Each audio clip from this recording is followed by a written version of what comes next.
first thing that was announced was a new Justice League book, Justice League Unlimited being the title, which is coming from Mark Waid and Dan Mora. Now, I am very confused about that second part there, the Dan Mora part, because Dan Mora is also supposed to be on Superman. So unless this book's launching like way after the first arc of that Superman book starting, which would be weird, because why would they announce it this early? I know it's Comic-Con, but this would feel too soon. It makes me think that Dan Moore was on like 3 issues of Superman, and then he's jumping over to this. Yeah, that makes sense, because it says Unlimited will launch in November. So, yeah, so, yeah, well, okay, maybe only to it. Well, maybe he's got some lead time. Maybe that's why he can jump over as quickly. Mark Waid, when this got announced too, he said he's never letting Dan Moore go. Oh, and that he's, you know, so, and Dan Moore laughed kind of uneasily. F you, Williamson, F you, you don't get to keep Dan Moore. Yeah.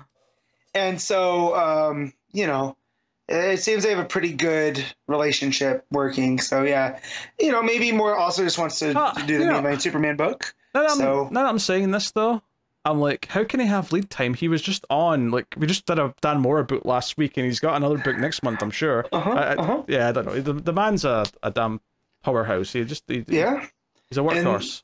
And Wade said, too, that he's very confident that Mora can do 2 books a month, you know, consistently without having delays and whatnot. I mean, he's shown that.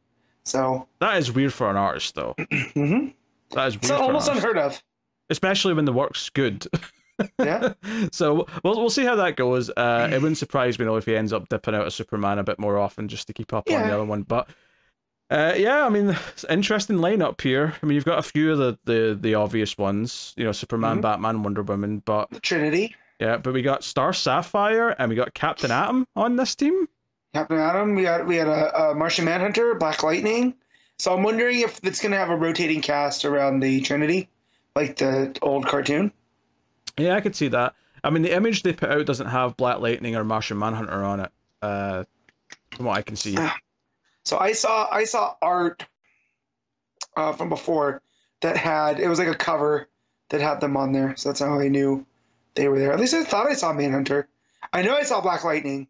So yeah, I can't see. Sapphire joining the Justice League. That's a new take. Yeah, that was the one that stuck out to me as being, I mean, Captain Atom, whatever, but Star Sapphire's like, okay, that's interesting.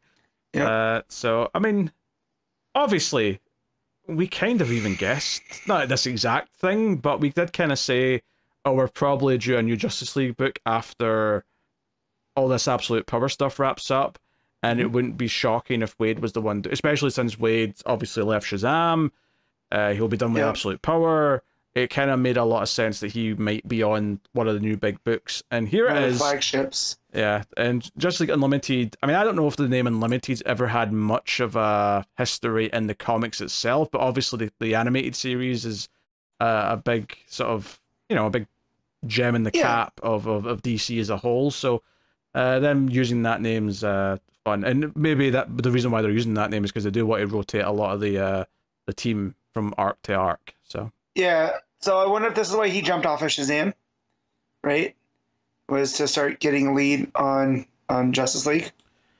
I mean, possibly, but I mean, I'd say it was probably more Absolute Power first, and then this is taking that slot in his schedule. Because we just did solicits. He was still on World's Finest, right?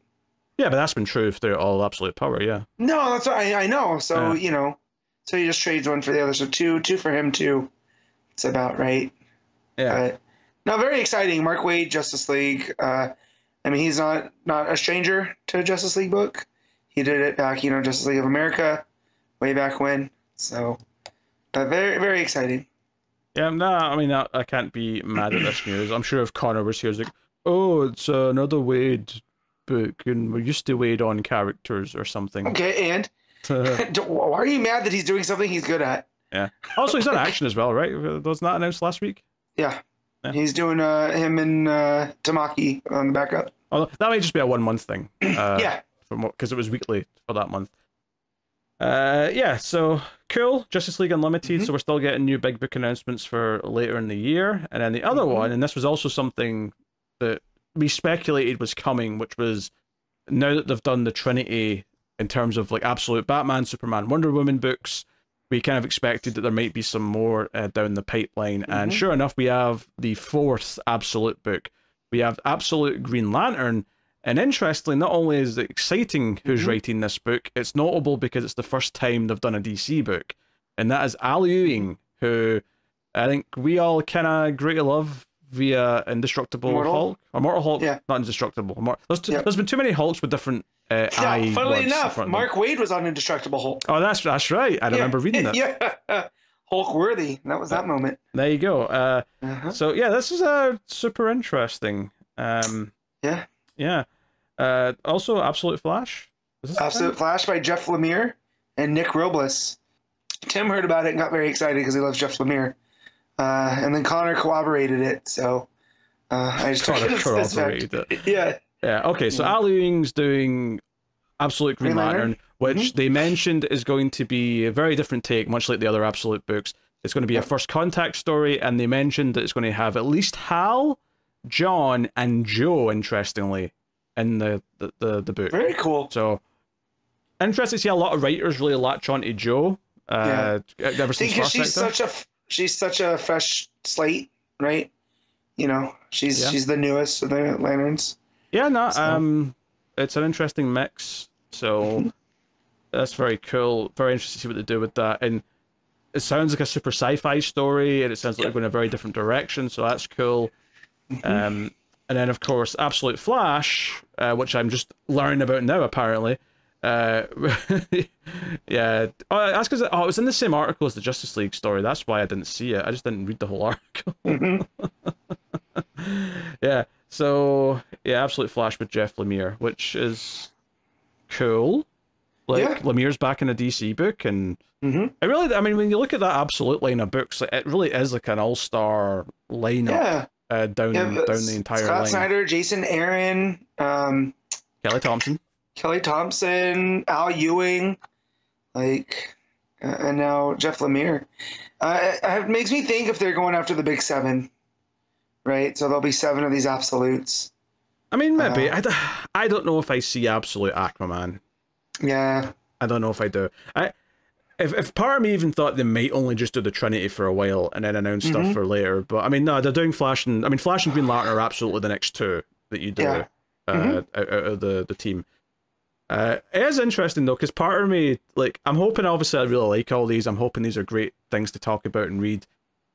But I will say, like, part of me is like, yeah, but I'd kind of like Al Ewing on a regular DC book as well. Yeah, you know? Yeah. I'd kind of like Jeff Lemire on a regular DC book. So it's nice, but there's just a little bit of an asterisk of being like, okay, it's nice to have these writers doing DC books, but it's kind of a shame that they're also not doing...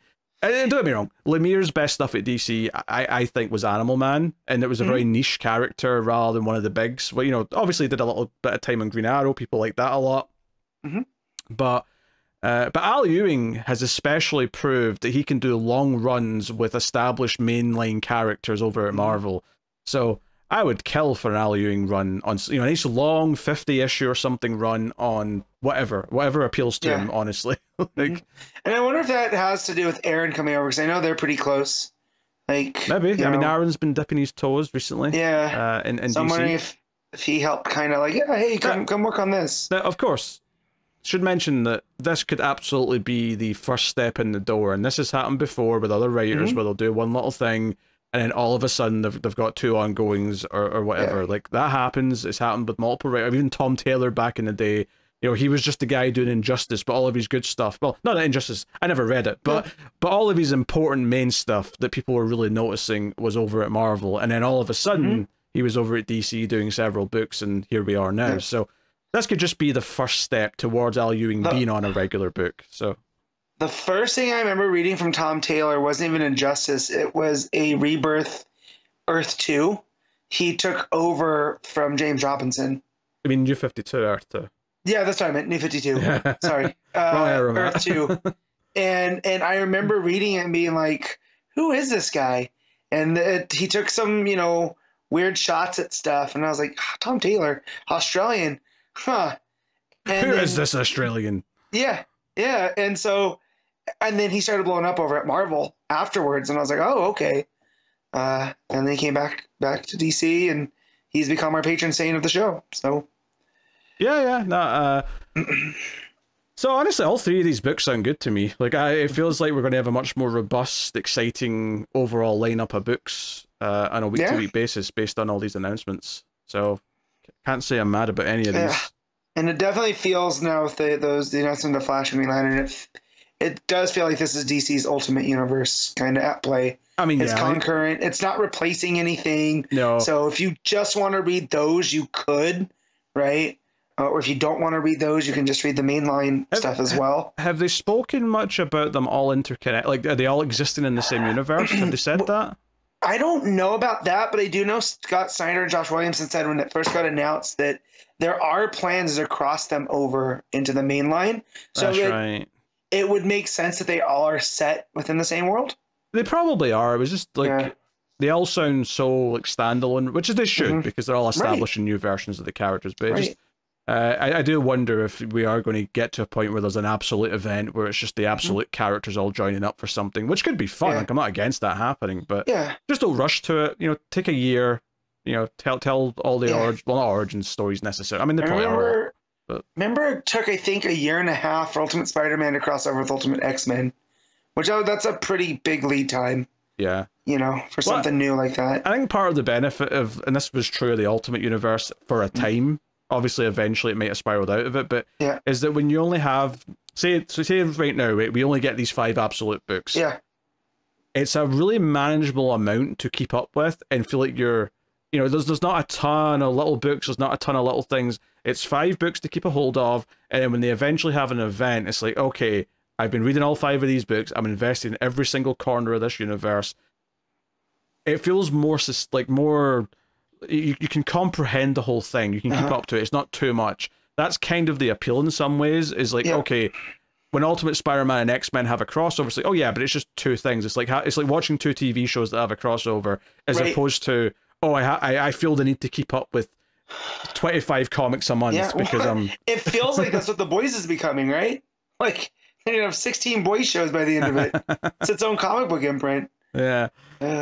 So, yeah. And so, yeah, excited for all this. There'll be definitely some interesting conversations in all of it when it all starts to hit. I can see Connor being a big fuddy-duddy and hating everything and saying, I'm not reading anything past issue 1.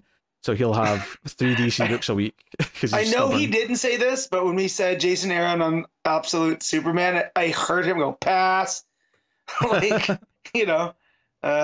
So, yeah, we'll see. And same with Snyder on Batman. But people have been asking Scott Snyder questions on Twitter about his Ultimate Batman. But my favorite one he answered was... Ultimate Batman? Ultimate, Jesus Christ. Absolute Batman. And he asked him, how much can Absolute Batman bench? And Snyder's response was, however much you think it is, multiply it by 4. I'm just like, good. He's having fun with this. Yeah, you know? I mean, honestly, Snyder's Absolute Batman is probably the one that I'm the least looking forward to, just because his previous Batman is, you know, it went downhill for me and it left me feeling cold after a while. Admittedly, this being a complete separate universe take on the character means it's a little bit more open to mess with it and not piss me off because, hey, it's its own thing, it's its own universe, whatever. Don't get me wrong. If you have like a Superman Earth 1 style thing, like I can still hate it. It still might piss me off because it just fundamentally doesn't get the character. But you know, that's a whole different kettle of fish. Couple of little bits of news that feels worth mentioning here. One, DC are going back to their old logo. I mean, it's kind of a new take on the old logo, but the old Stars logo, the bullets, from before the Spin era. So the one they had from the 70s all the way up to 2005. Because they revealed, and I saw this on Twitter, they're like a little clip of them playing the new studio logo that will appear before movies and stuff. And it was like this old Golden Age style looking Superman, then it spun around into the Bullet logo and it said DC Studios underneath it. It looked quite slick. I mean, I actually quite like the one we've got now, to be honest, but I mean, yeah, it's nice to see. It looks good. It feels classic. I mean, I'll always have nostalgia for the Spin logo because that's the one that was around when I really started getting into comics, but you know, it is what it is. Yeah, nice. I mean, everything beats the Peel logo. Remember the Peel? That Peel era was horrible. One was terrible. Yeah. I just felt like something you put in a corporate like letterhead, like that stupid little Peel logo. We're not a comic book company. We're simply a publisher. That's what that felt like. We're not into comics. We're publishing. We're publishing periodicals. That's what we're doing. This means now that Tom King's gonna have to get a new DC logo hat. He's probably got a collection. He's probably got like the entire set. He's probably went back and custom made some of the old logos into some hats.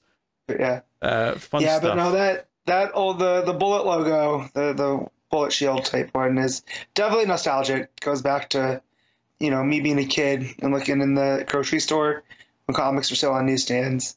I mean, between this push in the comics with all these new all-in style things happening in Absolute, and then you've got the start of the movies hitting next year. I mean, it might be a new intro. I mean, I can see why they've decided now to have like a slightly new or old school like revamp of the logo, because it does feel like we're starting a new era, both in comics and in the multimedia side. So across the board. So cool. And the other thing to mention is, well, there's Comic-Con, so the Eisners were yesterday, I believe. So I thought I'd just point out a couple of notable winners. Best writer went to Mariko Tamaki for Roaming, from Drawn and Quarterly. Best writer / artist went to Daniel Warren Johnson for Transformers. Fair. Cool. Best penciler / inker or penciler inker team. That's a clunky title. But that actually went to Gillian Tamaki for Roaming as well. So. Oh, wow. Yeah. Best painter multimedia artist interior art went to Sana Takeda. Which I can't say I know. Worked on Monstrous at Image and a couple other things. Okay. Best graphic album went to Roaming by Tamaki and Tamaki. What is this Roaming? I have no idea what this is. Yeah, I'd never heard of this either until the Eisners. Best new series went to Somna, a bedtime story by Becky Cloonan and Tula Lote. Ooh. So that's the thing. Tula Lote. Best continuing series. This was the category that stuck out to me. So the winner of this was Transformers by Daniel Warren Johnson. What I thought was funny about this category, though, is that the other 4 nominees were all DC books. So Transformers won, but the other 4 books were Birds of Prey, Nightwing, Shazam, and Wonder Woman, which, to be fair, I do genuinely think are 4 of the best DC books that have been going this past year. So, shout out to the Eisners for agreeing with us. Basically. Best limited series went to PP Poo Poo. Okay, I hadn't read that ahead of time. So this sounds like Bodie McBoatface. PP Poo Poo by Caroline Cash. Best single issue / one shot went to Nightwing 105. So our DC crew did take home some awards. What issue was that? That's a good question. I don't remember what number was what. You said 105, right? 105, indeed, yeah. It came out in June of this year, so it was fairly recent. So yeah, I think that was the Nightwing 200. So that makes sense. Interesting. Best anthology went to Comics for Ukraine. Best adaptation from another medium went to Watership Down. So yeah, there's a lot of other categories I won't get into, but I wanted to just highlight some of the winners of the bigger categories. And I thought it was funny that Transformers beat 4 DC books for continuing series. I mean, it's Daniel Warren Johnson, though, so I fully understand. Oh, yeah. He's a powerhouse. I'm not mad at that. I just think it's funny that all the other books nominated were all DC. I'm like, where's all the Marvel books in this Eisner's list? I don't see them. Is it quality over quantity? Yeah, I'm not even trying to throw shade. I'm just genuinely like, really, is there things that creatively not great at Marvel, right? Is the quality just not terrible, but is it just not good enough to even have some nominations? Yeah. So one is a JSA book, which we were hoping we'd get a new JSA book after, Johnsy's book wraps up. It's nice that they've not been left behind. And remember how I was saying earlier in the show that it's nice to have Lemire on a book, but it's a shame that he's only doing like an absolute book and he's not doing a book in the main line? Well, funny that, because Jeff Lemire is writing JSA. And we have a team, by the looks of it, of Hawkgirl, Jay Garrick, Wildcat, Dr. Fate, Alan Scott, and Hawkman. Very interesting. So yeah, very, very cool. So he said that this is a dream of his that he's been wanting to do, and he's going to include Infinity Inc., which was kind of the JSA kind of all-stars before. So that's where I think Jade and Obsidian had come from back in the day. I think Atom Smasher was on that team. So looks like they are going to be the legacy style characters. He's going to use kind of them all. So the thing that I have has that team with the Hawks, and as you said, but then underneath there it looks like the more of the Infinity Inc. team, right? There's Wildcat, Jesse Quick, Jakeem Thunder, Obsidian, Sand, Dr. Midnight, Jade, and Hourman. Yeah. So yeah, we're gonna have them all. Yeah, there's a lot of other characters there, and interestingly, you can see the newer, sort of younger female Dr. Midnight, but it's the older male Wildcat in the image. Yeah. So curious to see how that pans out. But I mean, yeah, if he's been wanting to do this forever and they're finally letting him, like, just let him cook, let him have a nice long run. Yes. I do not want this to just be 12 issues. I want this to go for as long as he's got stories in the tank. He started the Terrifics, right? That started with him? Yes, that was him. Yeah, so... I mean, that was one of the last... I mean, other than the Black Label Swamp Thing book he did briefly, that was like the last DC thing he did, I think. Let the man cook, please. I want to be excited for JSA. And then the other news is we finally got some news on what Ram V's doing. Ram V, and this was kind of teased before, so it's not a huge surprise, but he's doing the New Gods, right? So he's doing some Jack Kirby Fourth World stuff. Evan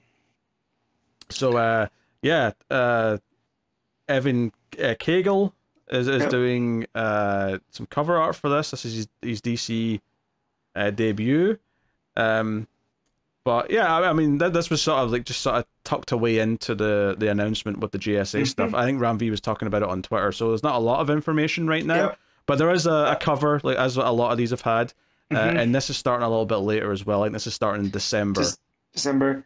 He also said the Absolute and All In triggers a cosmic imbalance, which starts the spiral between New Genesis and Apocalypse.